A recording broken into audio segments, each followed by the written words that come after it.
How's it going, guys? In this episode, I'm going to show you the buttons that are available on an iPhone and what to do if one of them is not working.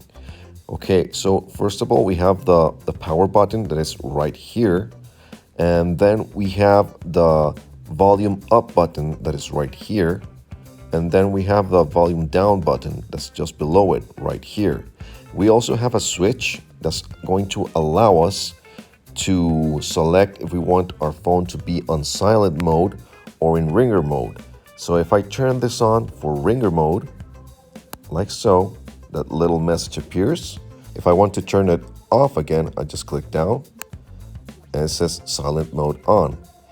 If I click on lower volume, like so, I'm lowering the volume with this button. If I want to volume up, just click here on top, it goes volume up.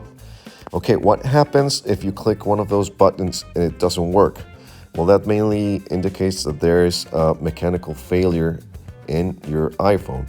However, that is not always the case because sometimes your protector, your iPhone protector, your guard or your case, sometimes can be a little bit too bulky, and as you click on the button, it's not registering. So one test you can do is to remove the casing from your iPhone and click the buttons. If one of them doesn't work, then you get a confirmation that you have a problem, a mechanical problem with your phone, and you need to take it to a repair shop. So I hope that was helpful, guys. Please like and subscribe to get more tips. Cheers.